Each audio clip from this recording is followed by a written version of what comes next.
presentación hoy tengo que hablar de los ataques de pánico. El pánico es una expresión extrema del miedo. Un paciente que tiene este problema sufre muchísimo y describe su corazón que late mucho más rápido, el nudo en la garganta, la confusión mental, el miedo a morir o a perder el control. Todas estas cosas son muy fuertes y él no quiere que se repitan. Intenta controlar estas expresiones psicofisiológicas y intenta controlar la situación, intenta evitar las situaciones en las que puede probar pánico. Pero eso no funciona. Se basa sobre un autoengaño patológico. Cuanto más intente controlar, menos miedo tengo, pero eso no es verdad. La persona se da cuenta de las alteraciones, le da miedo e intenta controlarlas. La intervención es inconsciente y claro que no va a dar más miedo, nos vamos a alterar aún más. Es un círculo vicioso que no se consigue parar, romper. Pero claro, nosotros tenemos un objetivo que alcanzar. Tenemos que planear un camino para llegar a nuestro objetivo. Tenemos que reemplazar este autoengaño patológico con un autoengaño terapéutico. Tenemos que ayudar a la persona a descubrir que aumentando su sensación desagradable, mirando a la cara el miedo, puede conseguir dominarlo. Pero una persona que sufre mucho no puede llegar directamente a este objetivo. ¿Cómo podemos decir a una persona que tiene tanto miedo a tener miedo? No podemos decirle, te has equivocado totalmente, tienes que aumentar el miedo. Esto no es viable. Entonces, en este caso, tenemos primero, en la primera sesión, tenemos que utilizar el diálogo estratégico para que la persona se sienta un poco más segura de sí misma. Le hacemos preguntas específicas para presentarnos como expertos del problema. Es decir, conducimos la persona hasta el problema que se hace un poco más claro, más evidente y más fácil que enfrentar. Y pedimos siempre, con mucha humildad, que el paciente nos confirme que no nos estamos equivocando.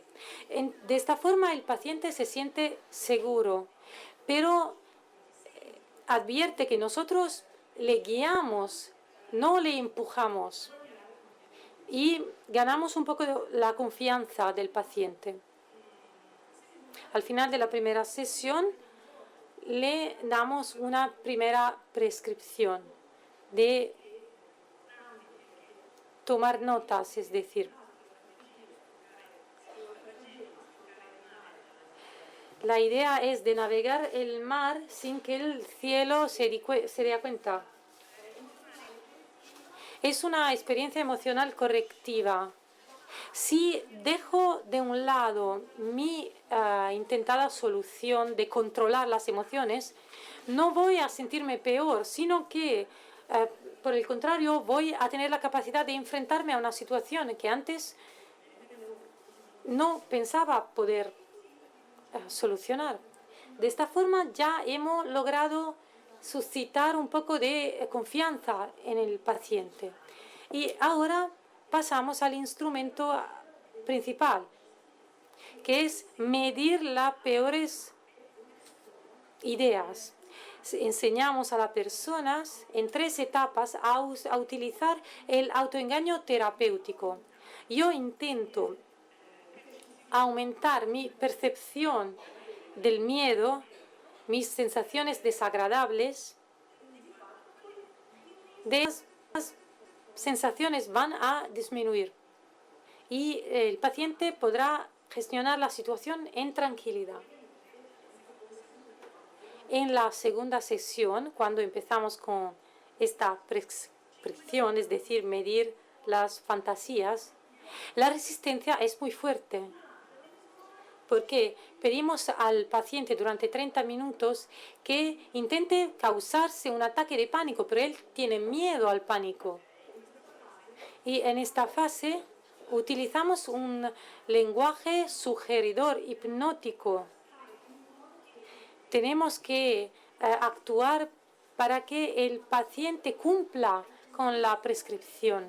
De esta forma, el paciente va a descubrir y va a ser su descubrimiento, su hallazgo, que intentando imaginar lo peor, no se lo ha pasado tan mal. Y paso a paso llegamos al segundo estadio.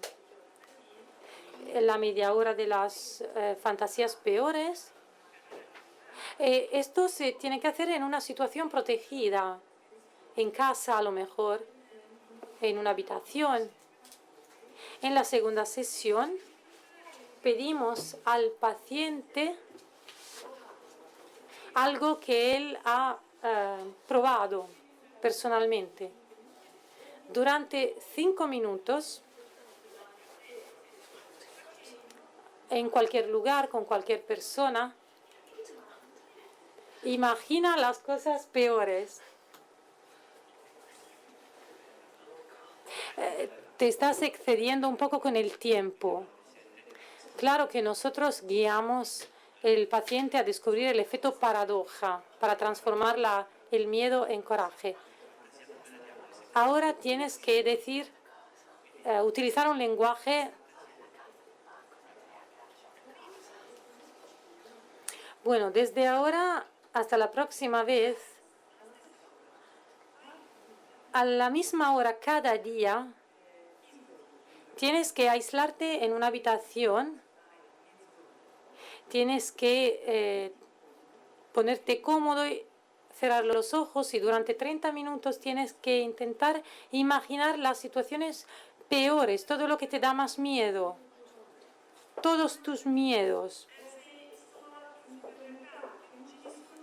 Tienes que imaginar que estás solo, que nadie puede ayudarte, que tienes un ataque de pánico.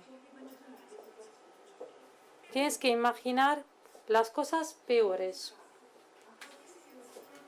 Y tienes que dejar cualquier reacción espontánea, dejarla libre de expresarse. Si quieres llorar, si quieres gritar, puedes hacerlo.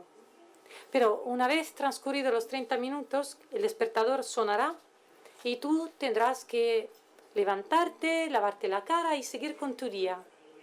Pero hasta que el despertador no te dice que han transcurrido los 30 minutos, tienes que seguir intentando pensar en cosas que te dan miedo. Luego sigues con tu día. Muy bien. Entonces, bueno, claro que Olga es rusa e italiana y tiene un acento